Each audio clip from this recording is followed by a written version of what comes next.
आदाब नाज़रीन, ये सब है मिरास हमारी में मैं साइमा खान आपका इस्तकबाल करती हूँ।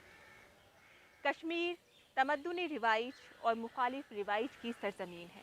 इसने कई मवाक़ित से असरात जज़्ब किए, हर चीज़ को अपने सांचे में ढाल कर उसे करामत बनाकर एक मुनफरिद पहचान बख्शी। इस तमद्दुनी खलत मलत ने एक ऐसे तर्ज ज़िंदगी को जन्म दिया जिसे हम कश्मीरियत के नाम से याद करते हैं। इसके पीछे 5000 साल की तारीख है। कश्मीर के तमद्दुनी विरसे में ओपेरा का भी अच्छा खासा मकाम है।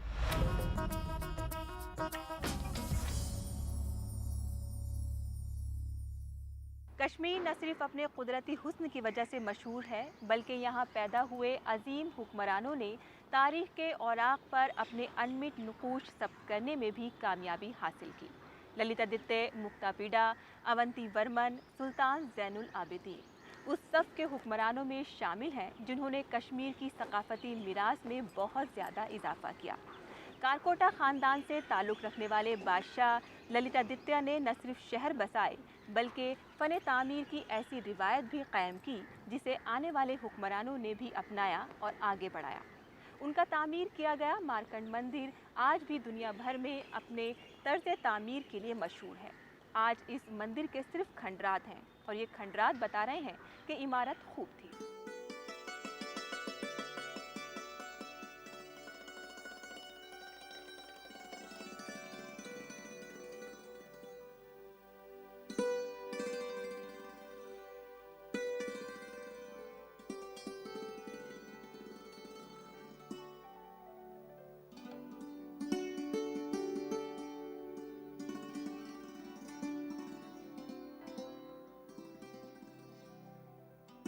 अनंतनाग से 8 किलोमीटर दूर मारतंड सूर्य मंदिर कश्मीर के मंदिरों में सबसे अजीमुल मर्तबत है, जिसको कश्मीर के फन तामीर का शेर भी कहा जाता है।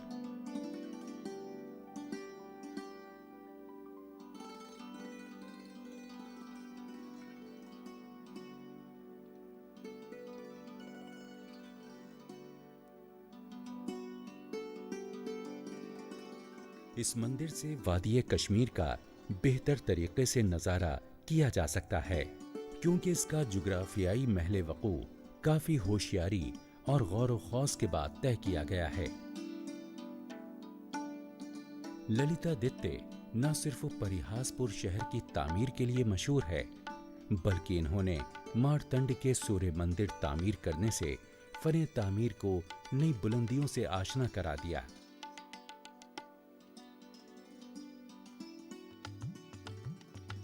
कश्मीर के आसार कदीमा में सबसे अहम इस मारतंड मंदिर इमारत की ऊंचाई 12 मीटर से ज्यादा नहीं, लेकिन इसकी संतराशी, सहगोशा कोसी तामीर और खूबसूरत मेहराबी राहदारी, जो कि एक शानदार चबूतरे पर खड़ी है, इस मंदिर को अजीब खूबसूरती से नवाजते हैं।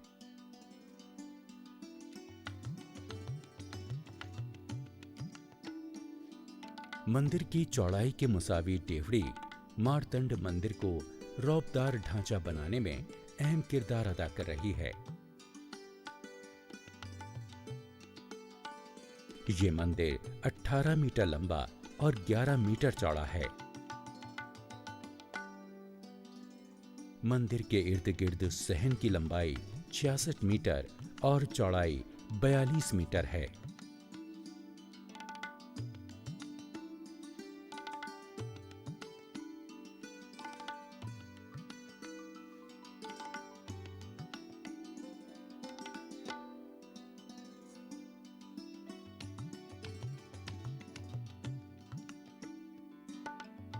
मंदिर की मरकजी इमारत यूनानी तर्ज तामीर से मुशाबा सतूनों से घिरे चौकोर सहन पर खड़ी है।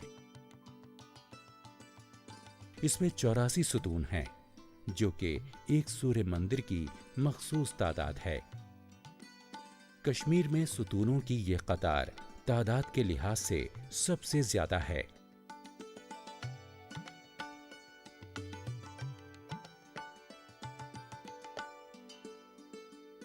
इस मंदिर के 3 अलग अलग हिस्से हैं।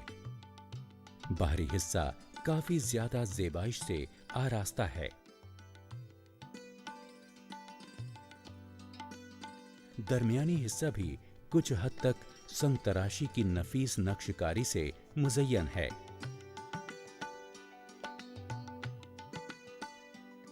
लेकिन अंदरूनी हिस्सा बिल्कुल साफ है और 3 अतराफ से बंद है।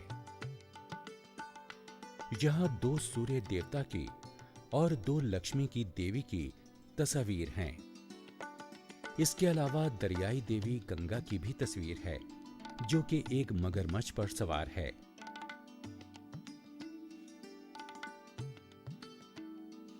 देवड़ी की दीवारें अंदर और बाहर से मुकम्मल तौर पर मुज़य्यन है।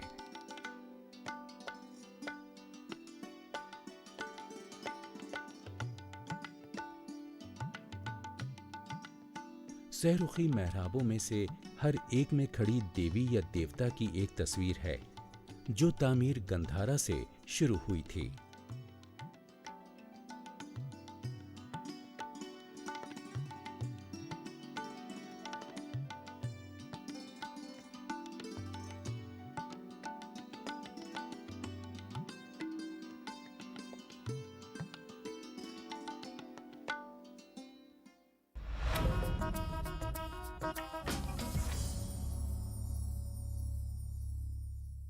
सदियों से हिंदुस्तानी सरजमीन सूफियों और संतों का मस्कन रही है। यहाँ मुसलमानों की आमद से एक नई तहजीब आई।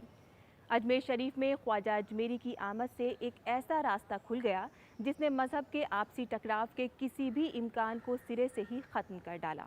इसके अलावा हज़रत निज़ामुद्दीन औलिया और आपके मुरीदों ने भी आपसी भाईचारे का पैगाम पहुँचाया और यूँ मजहब मोहब्बत बन गया और लोगों के माबैन अखुवत का एक वसीला भी। सूफीज़म ने हर दौर में हुक्मरां और रियाया में बग़ैर किसी तफरीक के रूहानियत को परवान चढ़ाया। सूफीज़म की देन ये है कि इसने पूरे बर्रे ज़ख़ीर में फ़िरक़ावाराना भाईचारगी और लाफ़ानी मौसीक़ी, शायरी और नस्र को फ़रोग़ दिया।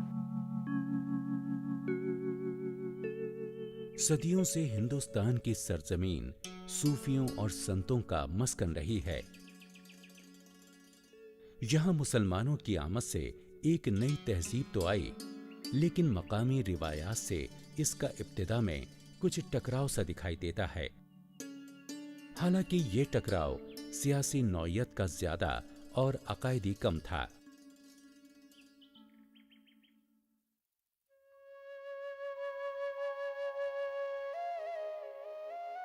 अजमेर शरीफ में ख्वाजा अजमेरी की आमद से एक ऐसा रास्ता खुल गया जिसने मज़ाहिब के आपसी टकराव के किसी भी इम्कान को सिरे से ही खत्म कर डाला।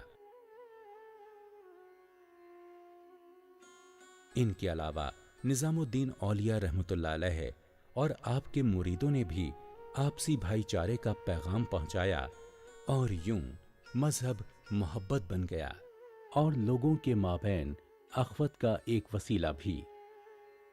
भारत के सूफी बुजुर्गों में से बाबा फरीदुद्दीन रहमतुल्लाह अलैह का एक आला मकाम है।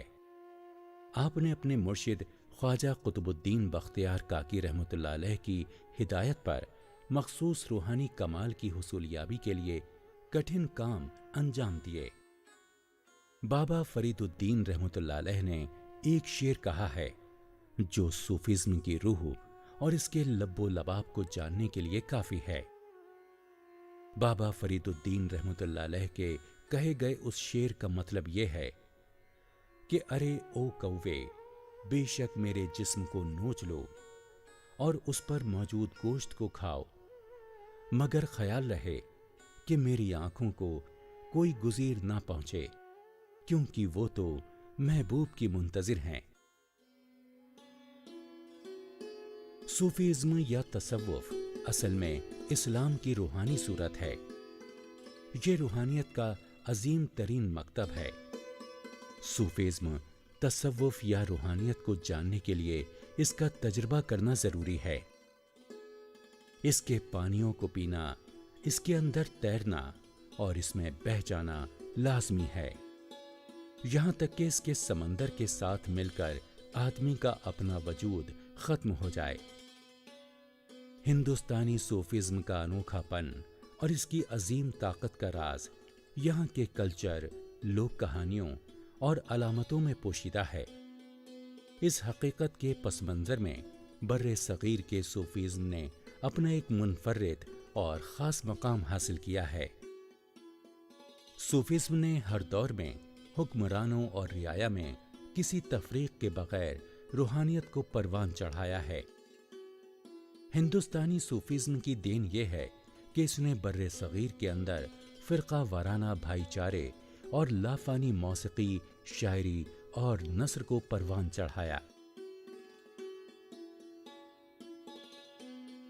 ये सूफीज्म की ही क़ुव्वत है कि इसने तमाम मज़ाहिब के दरमियान एक पुल का काम करके भारत जैसे बड़े और सैकड़ों अकायद रखने वाले शहरियों को किसी तफरीक के बगैर बाहम जोड़े रखा हुआ है।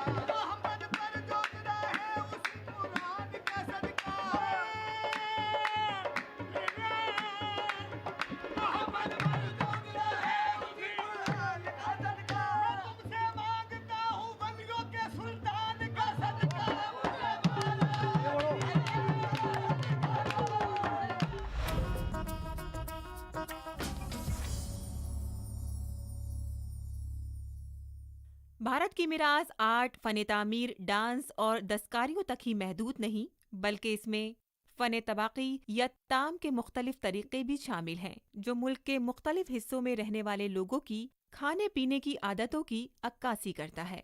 आप मुल्क के किसी भी हिस्से या इलाके में जाएं, तो आपको वहाँ का कोई न कोई मुनफरिद खाना ज़रूर मिल जाएगा।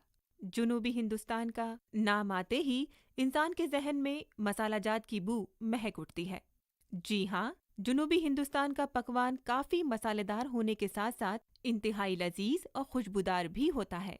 वहीं अगर आप शुमाली भारत जाएं, तो मुगलाई ज़रूर आजमाएं।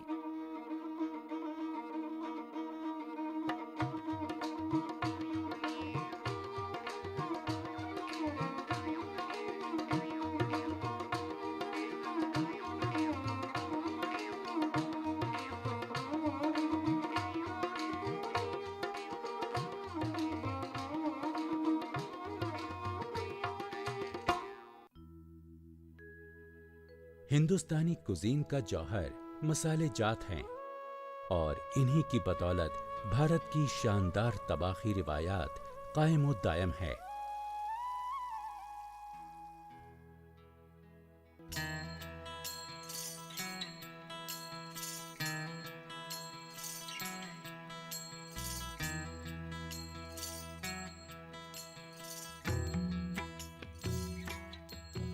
भारतीय कुजीन पर बाहर से आए हुक्मरानों का भी असर रहा है। ये हुक्मरान न सिर्फ आर्ट, फन तामीर और दीगर रसूम व अकायद अपने साथ लेकर आए, बल्कि अपने खाने पीने की आदत से भी मकामी मीरास पर असरअंदाज हुए।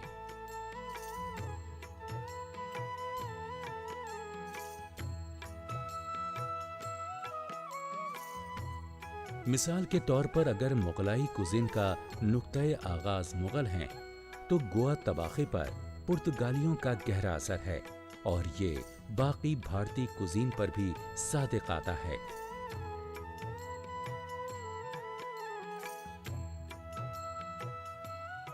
शुमाली और मगरिबी भारत के कुजीन पर वुस्ता एशिया का असर देखा जा सकता है, जबकि मशरक़ी और शुमाली मशरक़ी इलाकों जैसे बंगाल और आसाम के कुजीन पर मशरक़ी एशियाई तबाख़ी का असर साफ दिखाई देता है।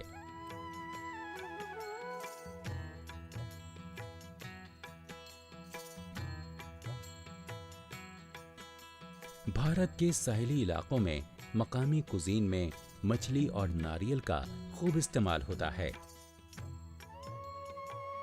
अगर आप मगरिबी भारत की गुजरात या राजस्थान रियासतों में जाएं, तो आपको दालों और मसालेदार सालन की मुतअद्दिद किस्में देखने को मिलेंगी। मुगलाई की चंद ज़ियाफ़तें जिनसे आप लुत्फ़अंदोज़ हो सकते हैं, तंदूरी चिकन और सीख कबाब हैं।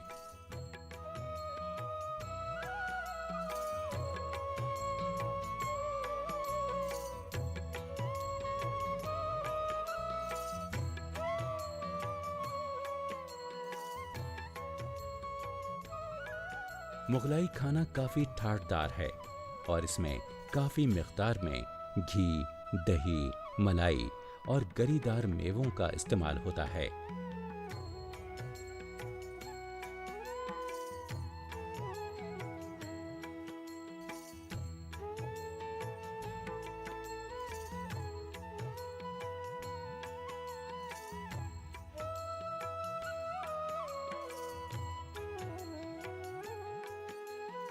भारत के जुनूबी हिस्से में काफी लजीज खाने मिलते हैं जो कि मुख्तलिफ रियासतों में मुख्तलिफ तरकीबों से तैयार किए जाते हैं।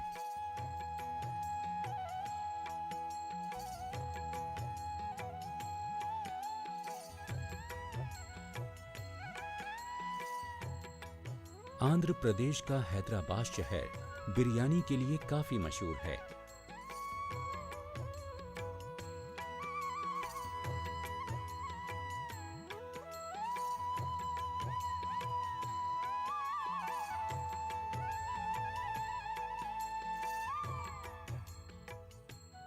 जबकि केरल में डोसा, उत्पम, इडली और वड़े वहां की ज़ियाफ़तों की तर्जुमानी करते हैं।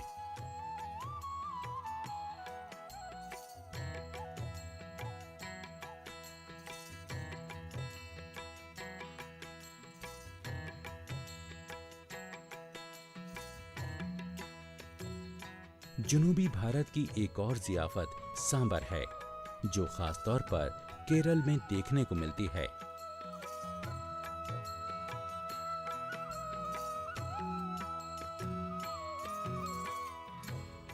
मुख्तलिफ मशहूर तबाख़ी जायकों के अलावा भारत में गली कूचों में मिलने वाली खाने पीने की कई अशिया देखी जा सकती हैं। गली कूचों में खाना बेचने वालों की कतारें भारत के किसी भी इलाके में पाई जाती हैं।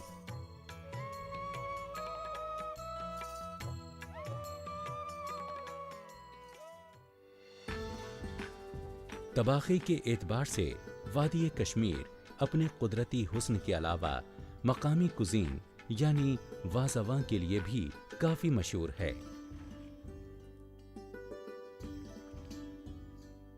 वाज़वा में मजमूई तौर पर गोश्त का इस्तेमाल होता है और इसे मुख्तलिफ सूरतों में अलग अलग तरकीब के साथ पकाया जाता है और एक मखसूस तरतीब में खाया जाता है। कश्मीरी वाज़वा में मसाले जात खाने के तेल और घी का काफी मिक़दार में इस्तेमाल होता है।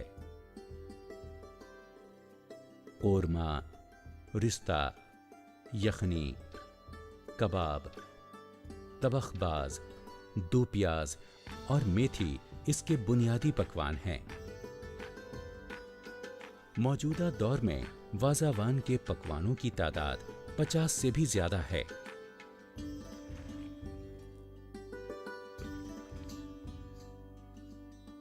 इसका लुत्फ तांबे की बड़ी बड़ी प्लेटों में चावल के साथ उठाया जा सकता है।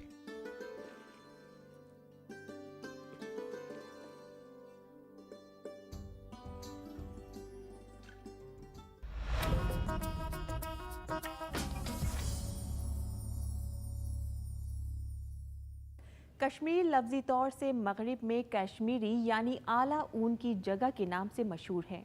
यहाँ के रेशम और ऊन के हाथ से बने हुए कालीन ख़ास तौर से दुनिया भर में शोहरत पा चुके हैं। मशरक़ी तर्ज़ ज़ेबाइश और गुलकारी के डिज़ाइन इन नमदू और कालीनों को और भी ज़्यादा मुमताज़ बना देते हैं। ये कालीन अमूमन तौर से मुख्तलिफ रंगों, साइज़ों और क्वालिटी के मुरक्कब होते हैं। उम्दा कारीगरी के माहिर दस्तकार बारीक बीनी से ये कीमती फनपारे अपने हाथों से बुनते हैं जो शौक़ ज़ौक़ रखने वाले ख़रीदारों का दिल मोह लेते हैं। ये कश्मीरी दस्तकारी के दीदा ज़ेब नमूने घर की बेजान चार दीवारी में जैसे रूह फूंक देते हैं।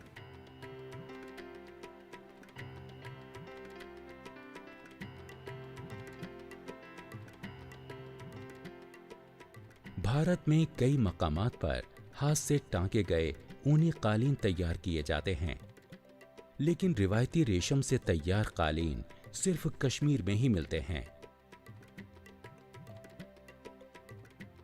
कश्मीर में रेशम से बनने वाले कालीन की तारीख मुगल दौर से शुरू होती है।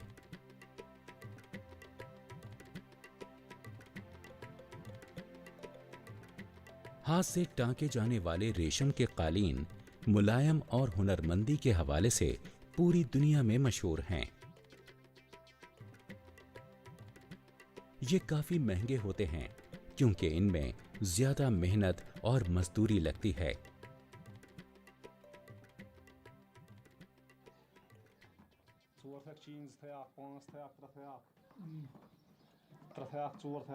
एक अच्छा कालीन तैयार होने में कम से कम 2 साल लगते हैं। कालीन के नुकूश पहले से मुतय्यन एक खाके पर मबनी होते हैं जिसमें किस्से, कहानियों, रोमानी सीन, नबातात, उभरे डिजाइन और लोक पेंटिंग के नमूने पेश किए जाते हैं।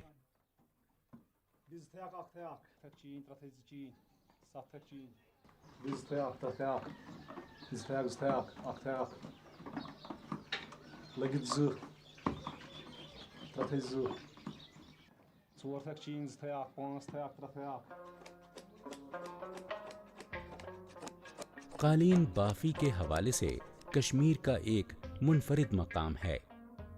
यहाँ के कालीन पूरी दुनिया में अपनी दिलकशी और हुनरमंदी के लिए मशहूर हैं।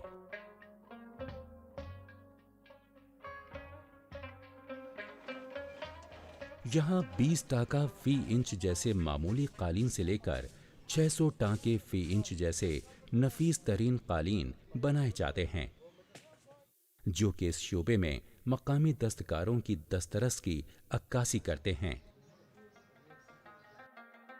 कालीन बुनने के लिए एक खास किस्म का डिजाइन कोड, जिसको मकामी तौर पर तालीम कहते हैं, एक मुनफरिद और अनोखा तरीका है जिसमें धागों के रंग और डिजाइन का तराश खराश इस तालीम में मौजूद है। कालीन बाफी उन फनून में से है जो बर्रे सगीर की वुस्ता एशिया से ताल्लुक की वजह से यहाँ मौजूद है।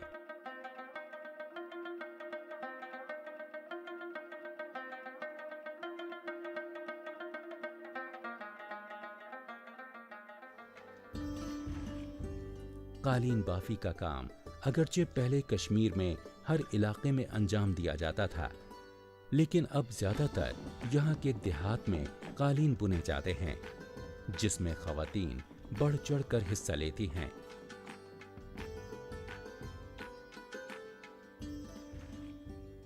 बहुत सारे घरों में अक्सर अफराद खाना मिलजुल कर कालीन तैयार करते हैं।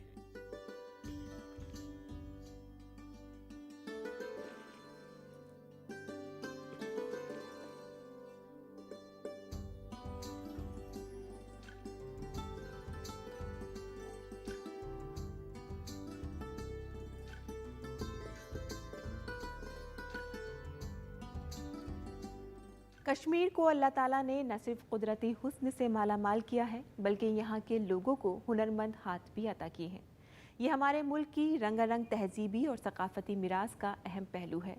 ये सब है मिरास हमारी का ये सफ़र अब यहीं ख़त्म होता है। इजाज़त दीजिए, खुदा हाफिज़।